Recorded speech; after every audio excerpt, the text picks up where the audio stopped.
and then I'll explain it. I just want to see your reaction first. Okay? From our perspective, we were talking about value, and we talked about moral relativity, and on atheism and naturalism, how actually everything is relative. And this is the prevailing philosophical position of most post-enlightenment, post-modernist philosophers like Nietzsche and Bertrand Russell and Jacques Derrida and others. Yeah, we'll come back a little bit. So in other words, moral relativity suggests that you make your own morality, right? You make your own purpose, you make your own morality. From an Islamic perspective, we say that obviously God, the all-knowing, the all-powerful, the all-wise, He is the one who sets the standards, He's the one who makes the morals. For us, the worst sin, the worst thing to do, worse than murder. Wait, what's going on? Worse than murder is this thing called shirk, and I'll tell you what it means. Shirk is the association of partners with God. Before I want to say something. I want to make a controversial statement first. Yeah, I'm going to make a controversial statement, a ridiculous statement, and then I'm going to explain the statement. Let's suppose that this is on Islamic theology. Yeah, you come out from planet Earth, and there was this imaginary button. Yes, but you're a Muslim. Let's say pretend you're a Muslim. There's an imaginary button. You press it, the whole Earth blows up and destroyed. That's not a great button to have. It's not a great button to have, right? Let's pretend that button exists. You go now, you're on the moon, on Mars. You go there, button, crazy button, press the button, everyone blows up. You would think that's the worst thing you can do to human beings. And it is. I mean, from an Islamic perspective, killing one person is like killing the whole of humanity, right? It says in the Quran, chapter 5, verse 32, that killing one person is like killing the whole of humanity, right? So murder is one of the high sins in Islam. It's not like we don't appreciate murder. We do appreciate it. But the ridiculous statement I wanted to make to you is as follows. Do you know that button that you press and the murder and all that stuff? If someone had pressed that button and killed everyone, and he was a Muslim, it's less severe than doing this thing called shirk. It's less severe. It's very severe. Very, very severe, no doubt. But it's less severe than doing this thing called shirk. What is shirk then? The question. I mean, what is shirk?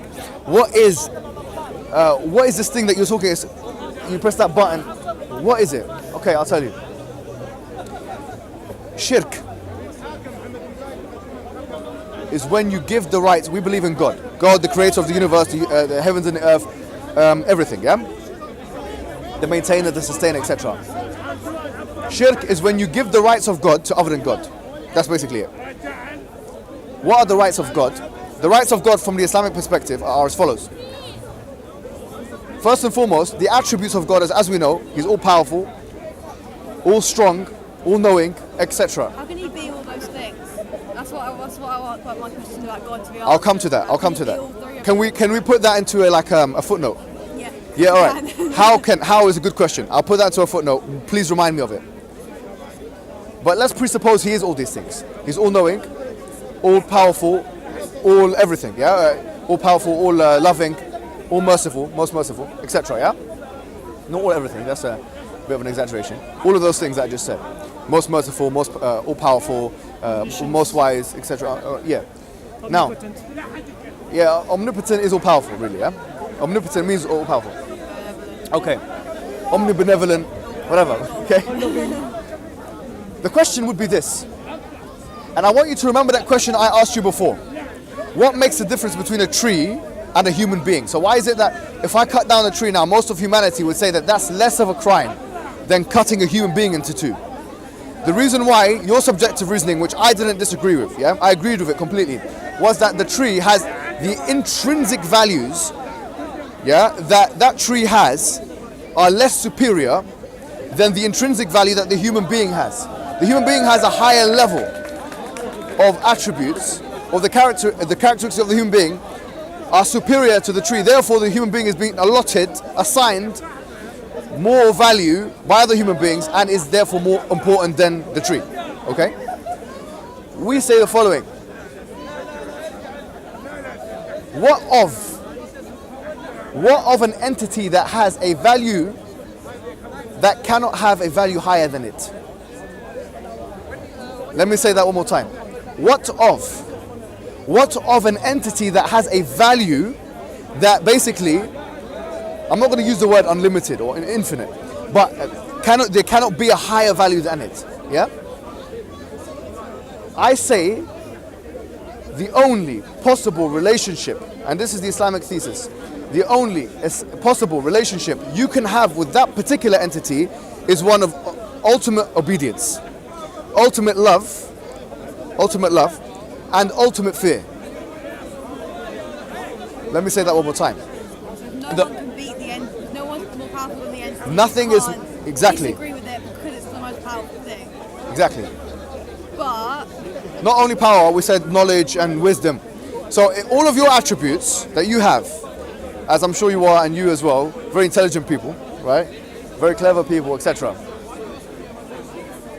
All of those all those characteristics that you have, now basically imagine that those characteristics were that you cannot get higher than them. Basically that you are the most powerful. There's no one can touch you, no one can beat you, no one knows more than you. You know, if we bring all of human beings, not forget about the speaker, sorry, I'm going to knock you out here. All of human beings, forget about Speaker's Corner, all of the human beings in the whole world, we put them together and we have some kind of apparatus, we have some kind of mechanism, we have some kind of way of putting all those human beings' intelligence together and aggregating all of that intelligence into one sum, yeah? All of those human beings would be closer to knowing nothing than they would be to knowing everything. Can you imagine the level of ignorance we have? Can you imagine the level of ignorance we have? We are ignorant. There's too much going on in the universe. There are literally 2/3 of the undersea that we have not even explored yet. And this is planet Earth. Imagine the universe, right? That's human being. Now imagine an entity that has all knowledge. He can hear all. He's all seeing. That is an entity we're saying is untouchable in that sense, in that figurative sense, of course, yeah? Now, what we're saying is that the only possible relationship you can have with such an entity is one whereby you're submissive to that entity. You cannot have another. That is the most appropriate, in terms of appropriacy, that is the most appropriate relationship you can have with that entity. In the same way as you would find killing that child an egregious transgression of the human rights of that child. The case, because of the intrinsic characteristics of that child, we say is the same reason why shirk, association of partners with God, is the most egregious transgression or crime that anyone can make on anything. In other words, just like the child has rights, the creator has rights, yeah? So when someone realigns the appropriate relationship they should be having with the creator and they realign it to the creation, we say that that is the worst possible realignment. But what happens on that day, billions and billions and billions of years' time, when we have literally seen everything, done everything, worked out everything, there's no illness, there's no... Human beings are perfect, we know everything. What happens to that entity then? What happens when we have all the knowledge and there's just... Like, why should we strive to get there rather than obey someone that is there? What I'm saying to you is this. That entity, if we presuppose its existence, it doesn't have an end, right? It continues. And we're saying that human being will never reach a point where it knows everything, by virtue of its insignificance on the universe. Its placement on the universe is an insignificant placement. We will never be able to encompass all that which is around us. For that reason, we say that, look, when we're talking about that appropriate relationship, now we'll go back to our analogy, the ridiculous thing that we said, that I know to secular ears it sounds like the most ridiculous thing you can ever say. Not killing one child, killing all the children, not killing one human, killing all the humans. Press a button, you're on Mars, press one button, every human being blows up, the whole planet Earth is blown to smithereens, yeah? We're saying, for a Muslim to do that is one of the worst things you can possibly do, right? It's you know, you're going to hell, you know, how dare you do that? But that is not as bad as the person giving the rights of God to other than God. Why? Now you might say, what the hell are you talking about, my friend? What the hell are you saying?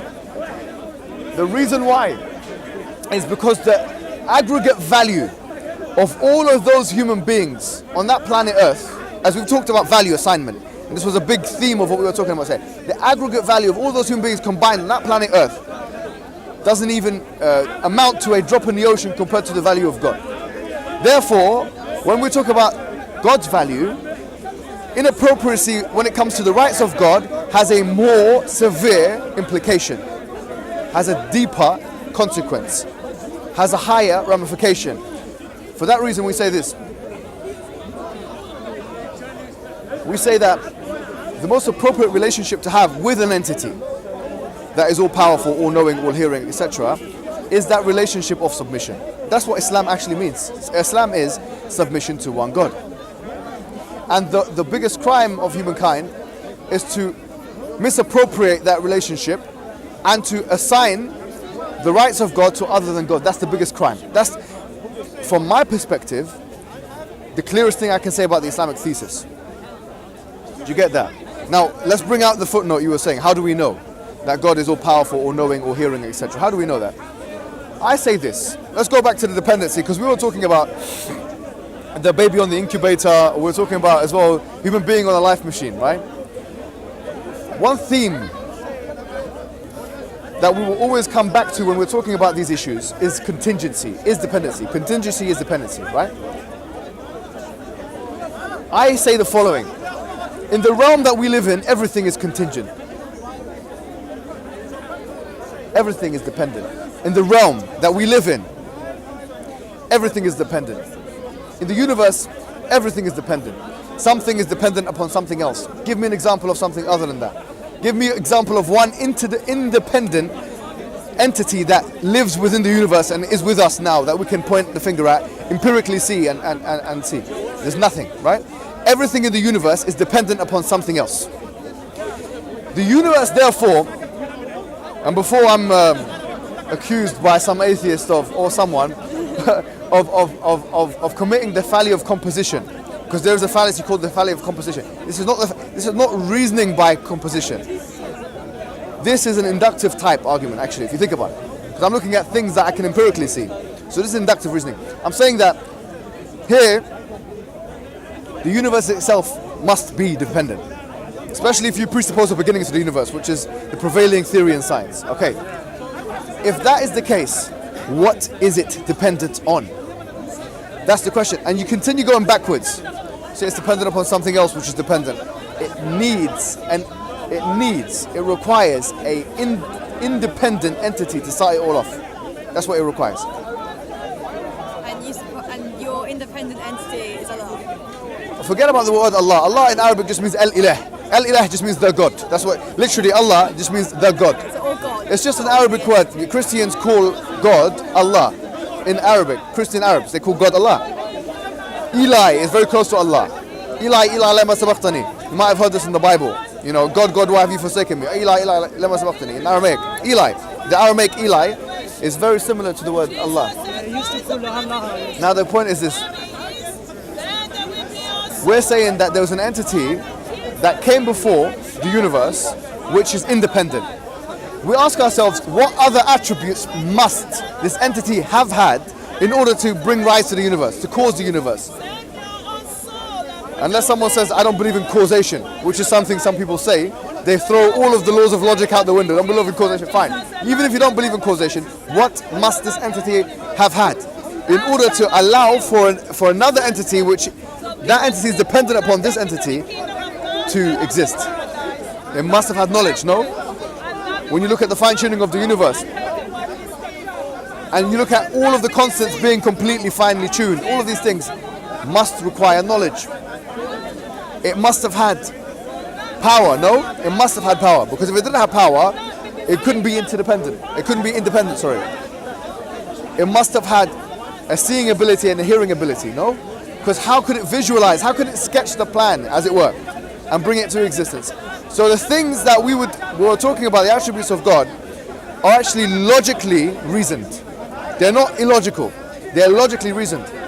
Let me tell you something. Let me ask you something. Imagine now we're walking in Speaker's Corner. I'm being 100% serious. We're walking in the speaker's corner and we see a ball. Wait a minute, what do we see? We see a ball, a large ball hovering. Okay, hovering in the middle here of the speaker's corner. Middle, a ball, hovering ball. I say, where did that ball come from? What are you going to say? No idea. No idea is fine, it's good. idea is Fair enough. But are you going to say, you know, that ball came from nothing? Would you say that? That ball came from nothing. You never say that. Because we know that something cannot come from nothing. Okay, good. Are we going to say that there were an infinite amount of balls and this is just one of them?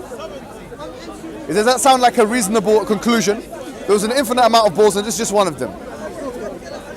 Maybe you say no. You know? If I said, listen, the ball created itself. You're going to say it's not possible because you can't exist and not exist at the same time. So you'd say about the ball that the ball had a creator of some sorts. An intelligent creator of some sorts. Does that sound like the most reasonable conclusion? Yes. It does, doesn't it? Let me tell you something today. That ball is the universe. The universe that we live in is literally an expanding ball in space. Can you imagine? The universe we live in now is an expanding ball in space. The same options apply. The same exact options apply. So we say the ball of the universe which is expanding must have had a creator. Must have had an intelligent force behind it. We call that intelligent force Allah. We do, yeah? We don't say it's three in one entity. We call it just as one entity that created that ball. Does that make sense? Okay. Now the creator of that ball assigned purpose for everything inside of that ball, all right, and human beings which he also created. He assigned purpose and gave them value. And he also gave the human being an ability to recognize the ball. To recognize him, sorry, not the ball. Yeah, an ability to recognize him. Then he reminded the human being. He reminded the human being using human beings, other human beings. Sending a medium, which we call an angel. Wait a minute, isn't this fairy tales? Isn't this mythology? You're talking about angels now, my friend. No, hold on. Yes, it's a metaphysical reality. An angel is a metaphysical reality. Yeah? We believe it's a metaphysical construct, religious construct, which we can't see or touch or hear. But just because you can't see something, secular ears, once again, when you hear the words angels, I know how it feels, yeah? When you hear the word angels or devils, I don't believe in that. Angels, no, man. We've already dispelled all of those kind of things in the Enlightenment period. Don't bring me back to these angels and devils. No, hold on. I know you've heard this before. Can we see Call them what you call them. They're angels, yeah? These angels, these mediums, communicated with selected human beings aforetime. We believe that connected with many human beings, all of which told the people the same message, which was to basically submit to the intelligence behind the creating of the ball. For the reason we talked about before. It's the most appropriate relationship you can have with that creator is to submit to them, that creator. That's the only relationship. And only then will you find peace and tranquility. Yeah? You will not find peace and tranquility doing your own thing or trying to find your own purpose. That is the message of the prophets, all of them. So we believe in Jesus, we believe in Abraham, we believe in Moses. The final prophet we believe is Muhammad, yeah, who came to the Arabs, but also to all of human beings. Yeah. Now, does that make sense? Okay, so that's what we believe in. That's why we're Muslim. Yeah. But it's not just that. It's not just the fact that we believe in that. We believe in that. All of the prophets that came to their respective peoples came with two things. A message, which was the same message I've just told you now, and some kind of evidence base. And the evidence base is different depending on the prophet and depending on the customs of the people. So for example, Moses, he split the sea. We believe in this. Yeah, we believe that Moses split the sea. Jesus cured the dead, rose the dead with God's permission. He cured the blind with God's permission. We believe in those things. We don't disbelieve in those things. We don't believe that he was God or the Son of God. We don't believe that. Yeah, but we believe that he was the Messiah and that